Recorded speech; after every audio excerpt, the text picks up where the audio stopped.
எல்லாருக்கும் வணக்கம். இன்னைக்கு இந்த வீடியோவில் நம்ம பழைய வீடியோவில் ஒரு கமெண்ட் தான் இந்த வீடியோ கண்டென்ட்டு.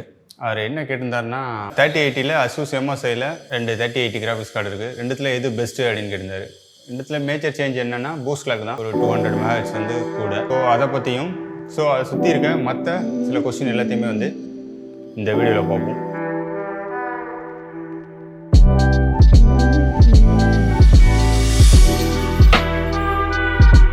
கிராஃபிக்ஸ் கார்டு வாங்க போகும்போது ஏதாச்சும் ஒரு சீரிஸை செலக்ட் பண்ணுவோம். 3080 செலக்ட் பண்ணுறேன்னானே வச்சுக்கோமே.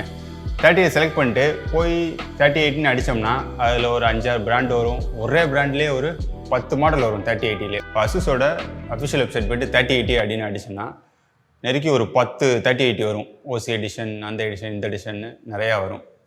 ஸோ இதில் எல்லாமே மேஜராக என்னென்ன சேஞ்ச் ஆகும் அப்படிங்கிறதையும் அது எந்த அளவுக்கு முக்கியம் அப்படிங்கிறத பார்ப்போம். இந்த வெண்டார்ஸ்லாம் ஏன் இவ்வளோ டைப்ஸ் வச்சுருக்காங்க பார்ப்போம். இது ஆக்சுவலாக ஒரு மார்க்கெட்டிங் ஸ்ட்ராட்டஜி தான். நீ எதே விற்றாலும் நம்ம ஒரு சாய்ஸ் கொடுக்கணுங்கிறது ஒரு மார்க்கெட்டிங்கில் இருக்க ரூல். உதாரணமாக இப்போ நான் ட்ரெஸ் எடுக்க போகிறேன் அப்படின்னா, ஒரு எம் சைஸ் ட்ரெஸ் எடுக்க போகிறேன் ஒரு கடைக்கு அப்படின்னா, எம் சைஸில் ஒரே ஒரு சட்டை மட்டும் இருந்துச்சு அப்படின்னா மக்கள் வாங்க மாட்டாங்க. என்ன தான் சட்டை நல்லா இருந்தாலும் கலெக்ஷன் இல்லை அப்படின்னு சொல்லிட்டு வந்துடுவாங்க. ஸோ அதேமாதிரி தான் ஜிபியிலையும் ஒரு சீரியஸாக இருந்தாலும் அதில் கொஞ்சம் எக்ஸ்ட்ரா ஏதாச்சும் ஆட் பண்ணி நிறையா டைப் கொடுத்துருந்தோம் அப்படின்னா மக்களுக்கு ஒரு சூஸ் பண்ணி எடுத்தோங்கிற ஒரு சாட்டிஸ்ஃபேக்ஷன் இருக்கும். அதுக்காண்டி தான் இத்தனை வெரைட்டி கொடுக்குறாங்க. ஸோ இதில் மேஜராக இருக்க டிஃப்ரென்ஸ்லாம் என்னென்ன அப்படின்னு பார்த்தீங்கன்னா, ஒன்று ஓசி எடிஷன் ஒன்று வரும், எக்ஸ்ட்ரா VRAM வச்ச எடிஷன் அப்படின்னு ஒன்று வரும், அப்புறம் கூலிங் சிஸ்டத்தை வச்சு ஒரு எடிஷன் வரும், அப்புறம் எந்த இடத்துல யூஸ் பண்ண போகிறோம் அப்படிங்கிறத வச்சு ஒன்று வரும், அப்புறம் ஆஸ்தட்டிக்ஸ்க்கு ஒரு வெர்ஷன் வரும். First OC edition. So OC எடிஷன்லாம் வேல்யூ இருக்குமா அப்படின்னு கேட்டிங்கன்னா வேல்யூ இருக்கும் தான். பட் ஆனால் எந்த அளவுக்கு வேல்யூங்கிறது நீங்கள் வாங்குறத பொறுத்து நீங்களே முடிவு பண்ணிக்க வேண்டியது தான். வேல்யூ ப்ராப்போசிஷன் அப்படின்னா எப்படி சொல்கிறேன் அப்படின்னா, இப்போ ஒரு நார்மல் 3080 வாங்குறீங்க, இன்னொரு 3080 ஓசி எடிஷன் வாங்குறீங்க அப்படின்னா ஒரு 1000 ரூபா டிஃப்ரென்ஸ் இருக்குன்னு வச்சுப்போம். இப்போ உங்கள்கிட்ட இந்த கேமை விளாட்றீங்க, நார்மல் 3080 போட்டு விளாட்றீங்க அப்படின்னா ஒரு 50 FPS வருதுன்னு வச்சுப்போம். நீங்கள் ஓசி எடிஷன் போட்டால் ஒரு 55 FPS வருது அப்படின்னா, ரெண்டு இதுலேயும் நீங்கள் விளையாடும் போது உங்களோட பர்ஃபார்மன்ஸ் அதில் மாறுபடுமா? வெறும் 5 FPS இல்லைன்னா அந்தளவுக்கு மாறுபட வாய்ப்பு கம்மி தான். ஸோ ஆனால் அதே அந்த 1000 ரூபாய்க்கு ஒரு 1000 ரூபா கேமிங் மவுஸ் வாங்கிருக்கீங்க அப்படின்னு வச்சுப்போம். அந்த கேமிங் மவுஸில் எக்ஸ்ட்ரா கஸ்டமைஸ் பர்சன் இருக்கும், அதேமாதிரி DPI செட்டிங்ஸ்லாம் நீங்கள் மாற்றிக்க முடியும். ஸோ அதனால உங்களுக்கு கேமிங் பர்ஃபார்மன்ஸ் மாறுமானா ஓரளவுக்கு மாறும். ஸோ இப்போ இந்த 1000 ரூபா சேம் 1000 ரூபா தான். ஓசி எடிஷனில் போட்டோன்னா வர வேல்யூவும் அதே தூக்கி மவுஸில் போட்டோன்னா வர வேல்யூவும் அதிகம் டிஃப்ரென்ஸ் இல்லையா?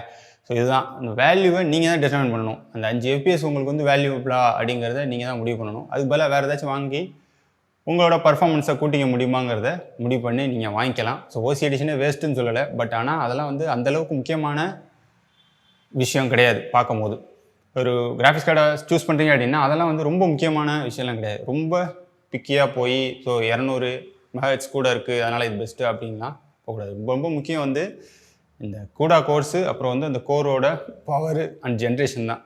கிளாக் ஸ்பீட்லாம் அந்தளவுக்கு முக்கியம் கிடையாது. இதே கிளாக் ஸ்பீடை நீங்கள் நார்மலாக ஒரு சாஃப்ட்வேர் இன்ஸ்டால் பண்ணி கூட நீங்கள் ஓரளவுக்கு கிளாக் ஸ்பீடை இன்க்ரீஸ் பண்ண முடியும். ஸோ அதனால் இந்த கிளாக் ஸ்பீடை அவ்வளோ இம்பார்ட்டண்ட்டாக பார்க்க வேண்டிய அவசியம் இல்லை.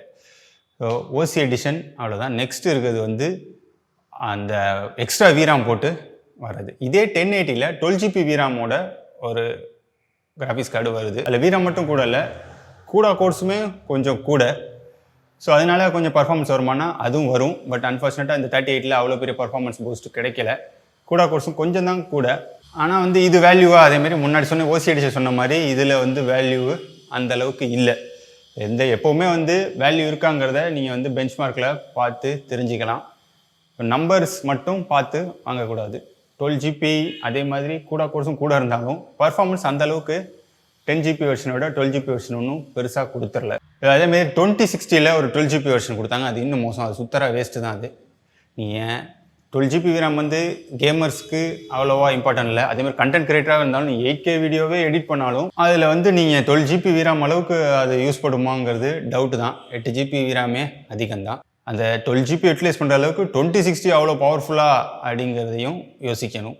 ஸோ இது ஏன் அப்படி கொடுத்தாங்க அப்படின்னா, நீங்கள் அப்போது மார்க்கெட்டு நல்ல கிராஃபிக்ஸ் கார்டெலாம் நல்ல ப்ரைஸு அதிகமான ரேஞ்சில் போயிட்டு இருந்ததுனால ஸோ வெறும் 2060 ரீஎடிஷனாக விட்டோம் அப்படின்னா காசு கூட வச்சு விற்க முடியாது. ஸோ ஏதாச்சும் ஒன்று ஹையராக காட்டி விற்கலாங்கிறதுக்காண்டி இது 12 GB வெர்ஷன் போட்டு விற்றாங்க. ஸோ நீங்கள் எக்ஸ்ட்ரா காசு கூட வச்சுக்கலாம் அப்படிங்கிறதுக்காண்டி தான் அது. பட் ஆனால் அதுக்காண்டி நமக்கு கிடைக்கிற வேல்யூ ரொம்ப ரொம்ப கம்மி. இதெல்லாம் நீங்கள் வந்து பார்த்து தான் வாங்கணும். எப்போவுமே பெஞ்ச்மார்க் பார்த்துட்டு வாங்குங்க. இதில் இருக்க நம்பரை VRAM-ஐயோ மெகாஹெர்ட்ஸையோ பார்த்து வாங்காதீங்க. அதுக்கு அடுத்து இருக்கிறது ஆஸ்தெட்டிக்ஸ். ஆஸ்தெட்டிக்ஸ் அப்படின்னு பார்த்தோன்னா இப்போ வந்து இந்த 3080 வந்து நாக்டோவா எடிஷன் அப்படின்னு. நாக்டோவாங்கிறது வந்து இந்த CPU கூலர் வைக்கிறாங்க, ஒரு நல்ல பாப்புலரான பிராண்டு. ஸோ அவங்களோட கூலிங் சிஸ்டத்தை யூஸ் பண்ணி ஒரு எடிஷன்ஸ் விட்ருக்காங்க. ஸோ இதெல்லாம் வந்து ரொம்ப முக்கியமாக அப்படின்னு கேட்டிங்கன்னா முக்கியம் இல்லை. பட் ஆனால் ஆஸ்தெட்டிக்ஸ் வச்சு பில்ட் பண்ணுறவங்க எல்லாமே காப்பி கொட்டை கலர், எல்லாமே ஒயிட் கலர், எல்லாமே பிளாக் கலர்லாம் வச்சு பில்ட் பண்ணுவாங்க. ஸோ அந்த மாதிரி ஆளுங்கெலாம் வந்து இந்த மாதிரி இருந்தால் ஒரு சாய்ஸ் அவங்களுக்கு. ஸோ வந்து MSI இல்லாமல் அசூஸில் போனால் இந்த மாதிரி வெர்ஷன் கிடைக்குங்கிறதுக்காண்டி இதை சூஸ் பண்ணலாம். ஒரு ஆஸ்தெட்டிக்ஸ்க்கான ஒழிய இதுலேருந்து உங்களுக்கு இப்போ எக்ஸ்ட்ரா பர்ஃபார்மன்ஸ் இருந்து நாக்டோ வந்து பாடாக கூலிங் கொடுத்துரும், அதனால் பர்ஃபார்மன்ஸ் கூட வந்துருமான்னா வராது.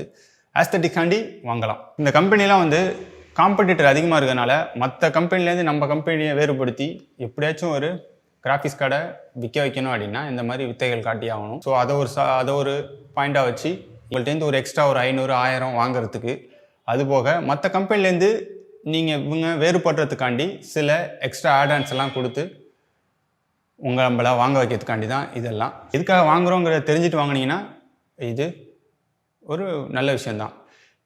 அடுத்து இருக்குது கூலிங் சிஸ்டம். கூலிங் சிஸ்டம் அப்படின்னா நார்மலாக இருக்கிறது தான். So 2 fan edition, 3 fan edition, 1 fan edition, 3 fan எடிஷன்லாம் வரும். உண்மையாகவே அந்தளவுக்கு கூலிங் முக்கியமாங்கிறத நீங்கள் பார்த்துங்க. TDP பாருங்கள். ஸோ ஃபார் எக்ஸாம்பிள் இப்போ வந்து 3050 வந்து 3 ஃபேன் எடிஷன்லாம் வரும். 3050யோட 3DPக்கு 1 ஃபேனே போதும், இல்லைனா 2 fan is more then enough. ஆனால் வந்து 3 ஃபேன் ஏன்னு கொடுக்காங்கன்னா முன்னாடி சொன்ன மாதிரி அதே ஆஸ்தெட்டிக்ஸ் தான். ஸோ நம்ம பார்க்க நல்லா பல்கான ஒரு கிராஃபிக்ஸ் கார்டு மாதிரி தெரியணும் அப்படின்னு மக்கள் சில பேர் வாங்க நினைப்பாங்க. ஸோ அந்த கூலிங் ரெக்குவயர்மெண்ட் இல்லைனாலும் பார்க்குறதுக்கு லுக்காக இருக்கணுங்கிறதுக்காண்டி 3 ஃபேன் எடிஷன் வாங்குவாங்க. எக்ஸ்ட்ரா ஒரு 1000மோ 2000மோ போட்டு வாங்குவாங்க. நான் பார்த்த வரைக்கும் அது 3000 4000 டிஃப்ரென்ஸ் கூட வந்திருக்கு. ஸோ 4000த்துக்குலாம் போய் அதை வாங்குற அளவுக்கு அதில் ஒன்றும் பிரயோஜனம் இல்லை. பட் இருந்தாலும் தெரிஞ்சே வாங்கினீங்கன்னா நோ ப்ராப்ளம். ஸோ நான் வந்து சும்மா லுக்குக்காண்டி தான் வாங்கினேன், இதுலேருந்து எனக்கு பர்ஃபார்மன்ஸ் வராது அப்படின்னு தெரிஞ்சு வாங்கினீங்கன்னா ஓகே தான். ஸோ அதேமாதிரி 3080 சிங்கிள் ஃபேன் வச்சு ஒரு எடிஷன் இருக்குது. ஸோ இதெல்லாம் எதுக்கு அப்படின்னா, ஸோ சிங்கிள் ஃபேன் வந்து இதுக்கு போதுமா அப்படின்னு கேட்டிங்கன்னா போதுங்கிறதுனால தான் கொடுத்துருக்காங்க. அதே மாதிரி இந்த ஃபேன் கொஞ்சம் வேகமாக சுற்றும். இதெல்லாம் வந்து எதுக்கு அப்படின்னா கேமர்ஸ்க்கு கிடையாது. இந்த கிராஃபிக்ஸ் கார்டு கேமுக்கு நீங்கள் யூஸ் பண்ணிக்கலாம். பட் ஆக்சுவலி இது எதுக்கு யூஸ் பண்ணாங்கன்னா, இந்த ரெண்டரிங் சர்வர் யூஸ் பண்ணுறது அப்படின்னா 2 கிராஃபிக்ஸ் கார்டு ஒரே ஆள் யூஸ் பண்ணுவாங்க. அவங்களாம் வந்து இந்த கண்டென்ட் கிரியேட்டர்ஸ்லாம் வந்து யூஸ் பண்ணுறதுக்காண்டி யூஸ் பண்ணுறது.